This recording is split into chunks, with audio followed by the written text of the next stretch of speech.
ভুয়া ব্যবসার নামে কোটি টাকার প্রতারণা। সুনামগঞ্জে র্যাবের জালে প্রতারক চক্রের মূল হোতা সহ 6 জনকে গ্রেফতার করা হয়েছে। বিস্তারিত থাকছে অমিত তালুকদারের প্রতিবেদনে। সুনামগঞ্জে ভুয়া ব্যবসার আড়ালে কোটি টাকার প্রতারণা। র্যাবের অভিযানে ধরা পড়েছে সংঘবদ্ধ চক্রের মূল হোতা সহ 6 জন। র্যাব 9 কোম্পানি কমান্ডার সিনিয়র সহকারী police super Kapil Dev Gyne press briefing এ এই তথ্য জানান। তিনি বলেন, দীর্ঘদিন ধরে এই চক্রটি দেশের বিভিন্ন জেলায় ব্যবসার নামে প্রতারণা চালিয়ে আসছিল। প্রায় 6 মাস আগে তারা সুনামগঞ্জ সদর উপজেলার রাধানগরে মেসার্স আব্দুল্লাহ বাণিজ্যালয় নামে একটি প্রতিষ্ঠান গড়ে তোলে। এরপর অফিস ভাড়া নিয়ে সাধারণ মানুষের কাছ থেকে কোটি কোটি টাকা হাতিয়ে নেয়।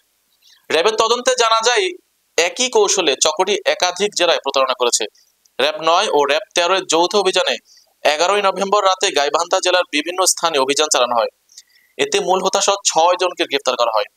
গ্রেফতারকৃতদের মধ্যে রয়েছেন রফিকুল ইসলাম, সোহেল, শাহানা পারভিন, মশিউর রহমান, শফিউর রহমান, রিনা আক্তার ও নার্গিস আক্তার। প্রাথমিক জিজ্ঞাসাবাদে তারা প্রতারণার বিষয়টি স্বীকার করেছে।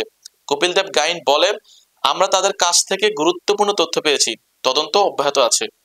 গ্রেফতারকৃত আসামিদের বিরুদ্ধে সুনামগঞ্জ সদর থানায় মামলা দায়ের করা হয়েছে। জনগণকে সতর্ক থাকার আহ্বান জানিয়ে র্যাব বলেছে, কোনো ভুয়া ব্যবসা বা বিনিয়োগের প্রলোভনে পড়বেন না।